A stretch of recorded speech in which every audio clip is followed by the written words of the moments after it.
At the flower shop flat, Billy and Summer are struggling to come to terms with the death of Paul last week. Although Paul had been suffering with MND for 18 months, his final moments came much quicker than anyone could have imagined, with Billy unable to make it to the hospital before his beloved husband passed away.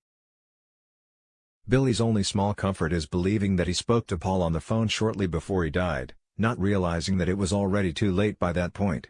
Bernie, Gemma and Summer are keeping that fact a secret from Billy to not cause even more hurt. Reality kicks in next week when Living Aids, who provided a lot of Paul's equipment, notify Billy that they want to pick up Paul's wheelchair and his voice machine. Billy panics, knowing that he still has to make a copy of all the recordings that Paul had made on the machine in his final couple of months. Shortly afterwards, Todd calls over to tell Billy that Paul's body is now in their care at the undertaker's, so he can spend some more time with him if he so wishes. Later in the week, Billy continues to clash with Bernie as they try to talk funeral arrangements. Billy's a man of God and Bernie isn't a woman of anything really, other than spirituality and the essence of life, whatever that is, Jane Hazlegrove told Every Soap at a recent press event. So yeah, they are really going to lock horns about how they're going to celebrate and remember Paul. She doesn't really think that Paul was a man of God, even though Billy had baptized him and Paul the First got great solace from that. Paul made his own decision to get christened, Daniel Brocklebank added. Whereas Bernie believes in a divine power, but not necessarily God, as Billy would describe. What's brilliant is you've got tragedy and comedy happening simultaneously. Some of the conversations are going to be very real, and actually in some ways funny.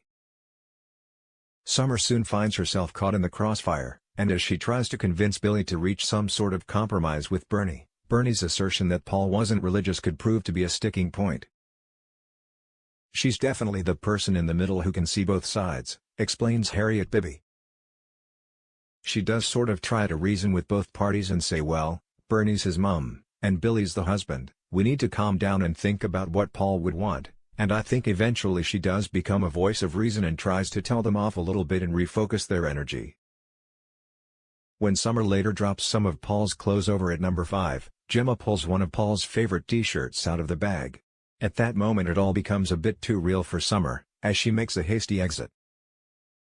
Elsewhere, Lisa and Dee Dee are still struggling to gather enough evidence against Slippery Joel.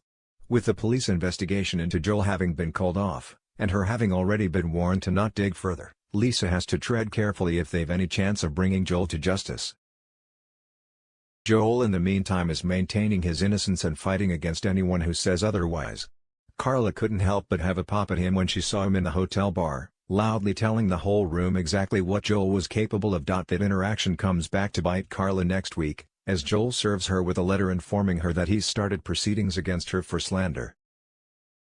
Lisa and Dee Dee are seething as they watch the exchange. But when Joel's victim Lauren receives a surprise visitor at the hospital, they may just be able to provide evidence that brings Joel down. Later in the week, Lisa and Dee Dee are still pursuing other avenues, with Dee Dee recalling the strange package that she received at the flat, which Joel claimed was for one of his clients.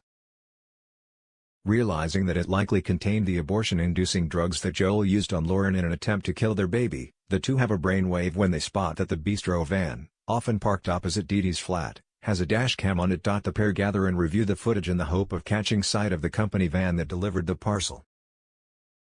Their search is successful, and they're soon able to ascertain that the parcel came from a private health clinic. As Lisa phones them to ask for details of the customer, are they about to find the evidence they need? Betsy has a guilty secret. Meanwhile, Lisa's daughter Betsy is struggling with her conscience over something. Lauren is thrown yet another blow next week when baby Frankie is taken seriously ill. Lauren is having a brief respite with Max as they enjoy some breakfast at Roy's Rolls, when the hospital call to say that she needs to return immediately. Rushing back to Weatherfield General, Lauren is told by one of the doctors that Frankie has suffered a seizure, and that he has been taken down for a scan. If that wasn't enough to be concerned about, Lauren later has to attend a meeting with a social worker. With Dee Dee accompanying her, Lauren is informed that she will have to be monitored whilst they continue their investigation as to whether Lauren tried to abort her baby, a lie cooked up by Joel to cover up his drugging of her. Over at number 9, the time has finally come for the Dobbs family to say goodbye to Tyrone's son Doran, as he returns with Mum Alina to their native Romania. Tyrone and wife Fiz have bonded with the 2-year-old whilst looking after him after Alina was forced into hiding, following threats from the gang she was about to give evidence against in court. Sisters Hope and Ruby have also enjoyed getting to know their little brother. Worried that he may never see Dorn again, Tyrone resorts to desperate measures to delay their departure, when he steals Alina's passport from her rucksack when she calls to pick up Doran. An upset Alina later returns, explaining that she couldn't check in at the airport as her passport has disappeared. Whilst Fizz is quick to realize what has likely happened, she manages to get Alina's passport back to her without implicating Tyrone, and the two are able to head on their way with Alina suspecting nothing. However, later in the week when Tyrone, Hope and Ruby have a video call with Doran, they're disappointed when Alina ends the call prematurely, saying that it's upsetting Doran. Seems as though Tyrone's fears are already coming true, and a disgusted Fizz comments that had she known how quickly things would change, she never would have returned Alina's passport. To their horror, they then realize that the call is still connected, and that Alina has heard everything.